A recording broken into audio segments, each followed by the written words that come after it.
You can spend extra money on fancy potato containers and still end up harvesting less than someone using an old bucket from the shed. I learned that the hard way after wasting an entire season testing different containers and watching some of my potato plants struggle while others quietly produced far more than I expected. What surprised me most was that the container many gardeners recommend was not the one that gave me the best harvest. In fact, one of the cheapest options turned out to be much better than a container that cost several times more.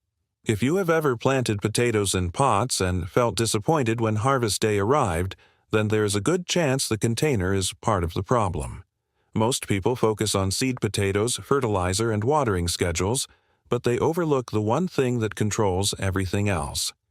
The container decides how much moisture stays in the soil, how hot the roots become, and how much room the potatoes have to develop. When that part goes wrong, the harvest suffers no matter how carefully you do everything else. A few years ago, I decided to stop guessing and run a simple test in my own garden. I planted the same variety of potatoes at the same time. I used the same soil mix. I watered them the same way and fed them the same way. The only thing I changed was the container. I chose 5 different options that many home gardeners already use. One was a standard plastic bucket. One was a fabric grow bag. One was a large plastic storage tote. One was a wooden box. The last was a commercial potato grow bag that promised easy harvesting and bigger yields. I honestly expected the expensive potato bag to win because that is what many advertisements suggest. But gardening has a way of teaching lessons that do not match the marketing. As the weeks passed, I started noticing differences that were impossible to ignore. Some plants stayed strong during hot weather while others looked stressed even though they received the same care. Some containers dried out so quickly that I was carrying watering cans more often than I wanted. Others held moisture so well that the plants seemed comfortable even during warm afternoons. Then harvest time arrived and the results surprised me even more than the growing season itself. One container clearly stood above the rest, and the reason had almost nothing to do with price. Before I reveal which one actually earned its place in my garden, there is something important that happened during the first month of the test, and that small detail changed the entire outcome. The first month was where the real differences started showing up, and this is the part that many people never see, because from a distance all the containers looked almost identical. The plants were green. The stems were growing. Everything appeared fine. If I had stopped paying attention at that point, I probably would have assumed every container was doing the same job. But when you grow potatoes long enough, you learn that the most important things are often happening where you cannot see them. Under the soil, the roots are expanding, and the first small potatoes are beginning to form. If conditions are not right during that stage, the plant may still look healthy, while the harvest is already being reduced. The first problem appeared in the plastic bucket. Now I want to be fair because buckets can grow potatoes successfully and many gardeners use them every year. The issue was not that the potatoes failed. The issue was consistency. On warm days, the soil heated up quickly and dried faster than I expected. Missing even one watering session caused noticeable stress. For someone who is retired and spends time around the garden every day, that may not be a big problem. But if you leave home for a day or two, the bucket can become less forgiving. The wooden box produced a different challenge. It held moisture better, but the sides began drying out unevenly. One side of the container stayed comfortable, while another side warmed up more than I liked during sunny afternoons. The plants continued growing, but they never looked quite as vigorous as I had hoped. Then there was the commercial potato grow bag. This was the container I expected to impress me. It had special features, it looked professional, it promised easier harvesting. At first, it seemed like the clear winner. The plants grew quickly and the drainage was excellent. But here is where things became interesting. Excellent drainage can sometimes create another problem. During hot weather, moisture disappeared much faster than expected. I found myself checking that container more often than any other. Most people do not realize this until midsummer, when the plants suddenly start looking tired. A neighbor stopped by one afternoon and laughed when he saw me comparing containers like some kind of backyard experiment. Then he told me something an older gardener had shown him many years ago. He said potatoes do not care how impressive the container looks. They care about stable conditions. At the time, that sounded almost too simple. But as the season continued, I realized he was absolutely right, and the next container in the test would prove that lesson in a way I never expected. The container that started changing my opinion was the fabric grow bag, and I have to admit I was skeptical from the beginning. A soft container did not seem like something that would outperform solid plastic or wood.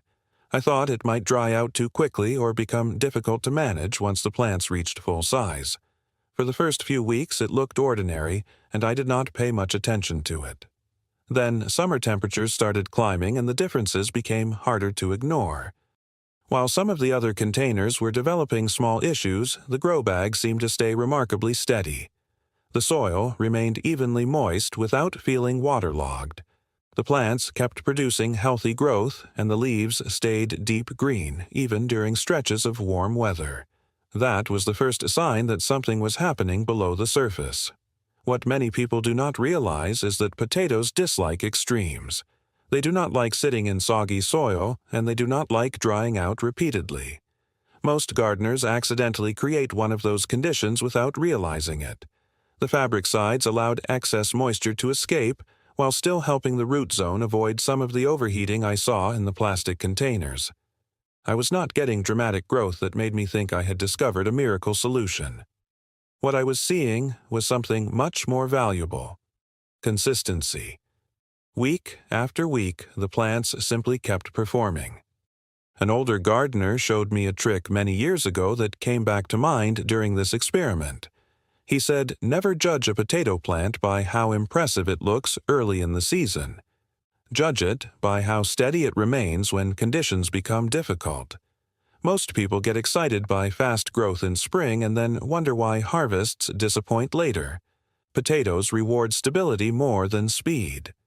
That advice suddenly made much more sense. Around the middle of the season, I carefully checked moisture levels across all 5 containers. The results surprised me. The containers that required the most attention were not necessarily producing the strongest plants. In fact, some of the containers demanding the most work were already showing signs that they might deliver smaller harvests.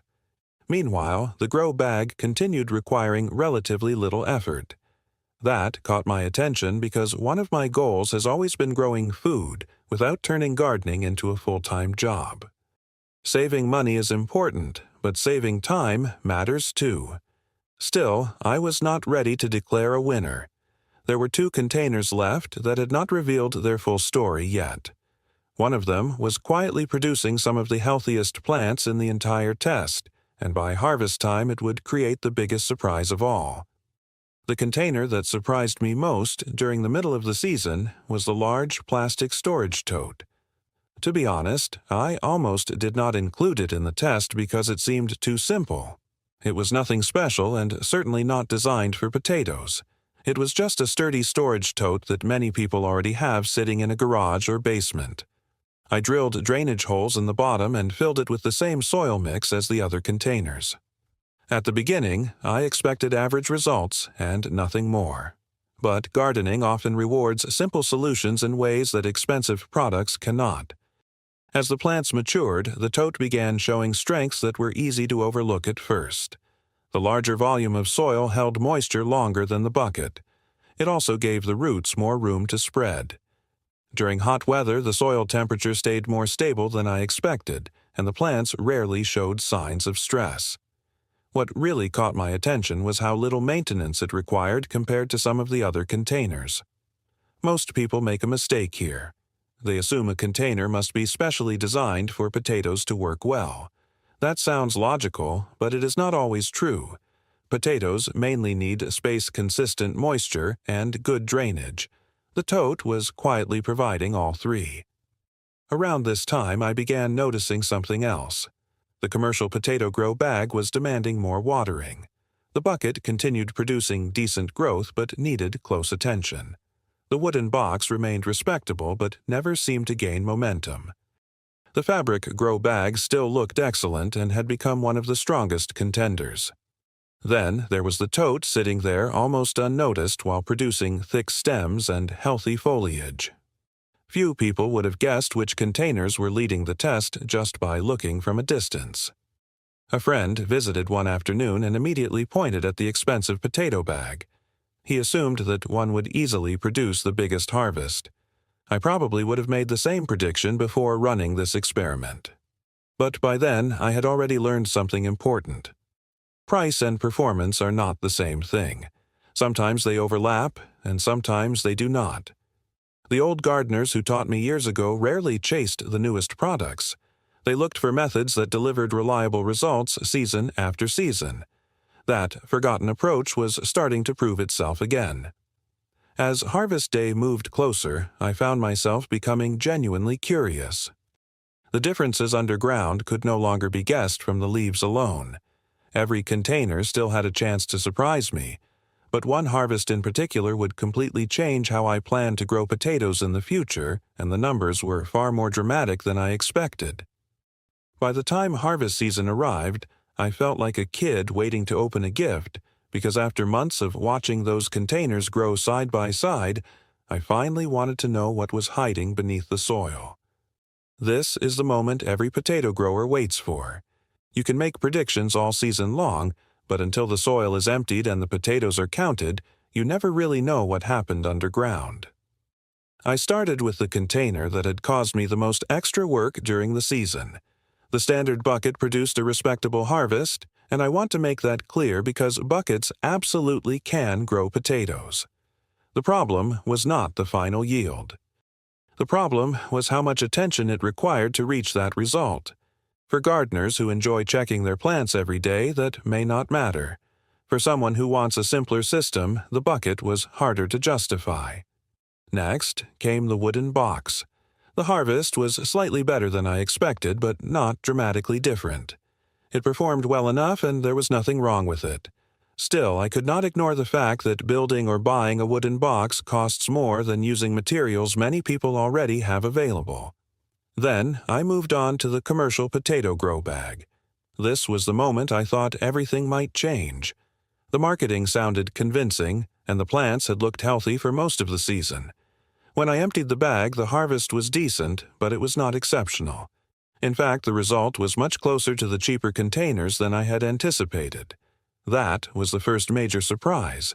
The extra money had not produced an equally impressive increase in potatoes.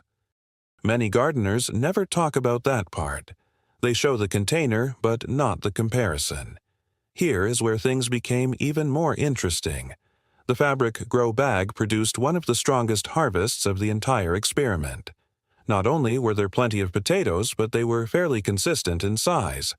The growing conditions had remained stable throughout the season, and the harvest reflected that. At this point, I thought I already knew the winner.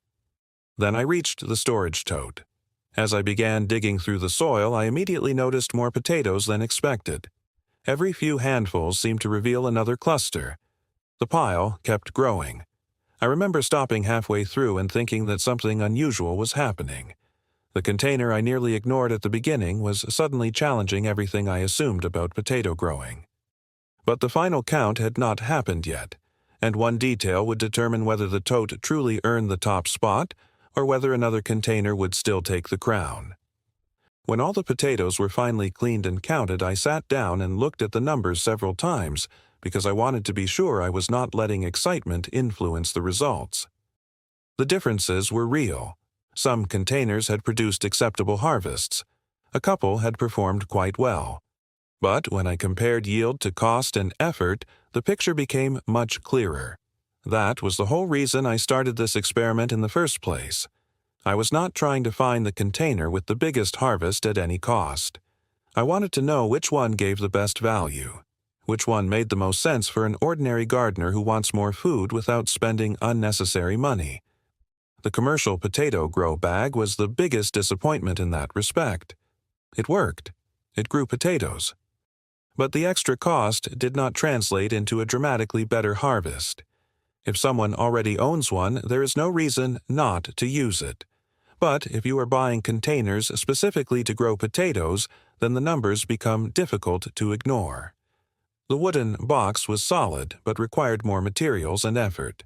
The bucket remained useful but demanded more frequent watering than I preferred. The fabric grow bag delivered excellent results and came very close to taking first place. In fact, if someone asked me for a ready-made option that performs consistently, I would still recommend it without hesitation.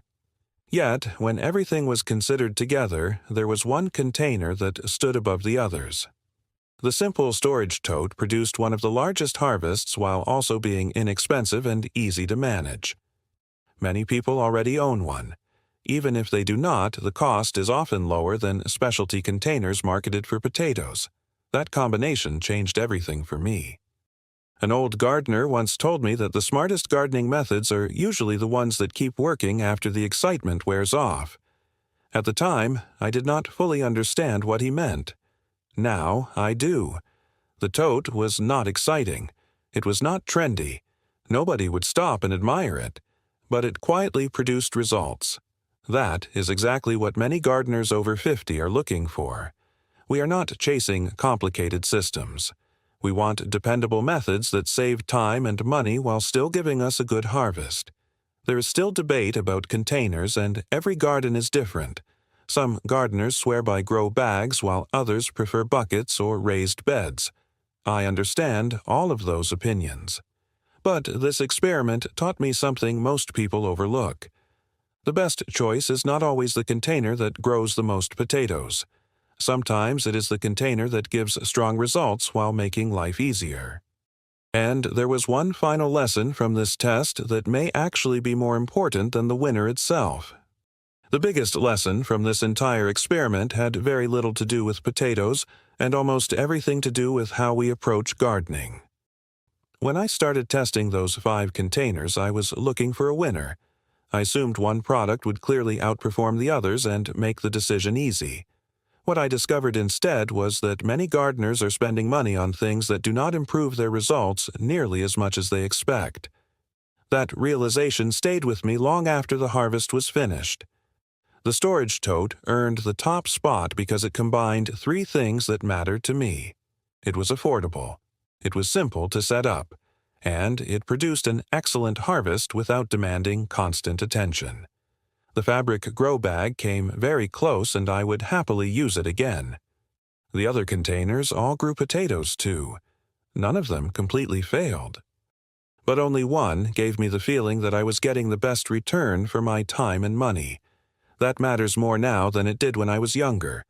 Most of us want practical solutions. We want methods that fit into everyday life. We want to enjoy gardening without turning every season into an expensive experiment. One thing I have noticed over the years is that the oldest gardening advice often survives for a reason. Experienced gardeners learn to focus on what works instead of what sounds impressive. They pay attention to results. They reuse materials. They find simple systems that can be repeated year after year. That forgotten approach helped me more than any advertisement ever did. If this happened to you and you bought a container expecting bigger harvests only to feel disappointed later, you are certainly not alone. Most people do not compare different methods side by side, so they never get a chance to see the real differences. That is exactly why I wanted to run this test. The results surprised me, and they may save someone else from wasting money on a container that does not deliver enough value. The next time I grow potatoes, I already know which container will get most of my seed potatoes. Not because it is perfect, not because it is fashionable, simply because it proved itself when the season was over and the numbers were sitting right in front of me. Gardening becomes much easier when you stop chasing promises and start paying attention to what actually works. And that is probably the reason I will keep running these simple experiments, because every season seems to reveal another small lesson that makes the next harvest a little better than the last one.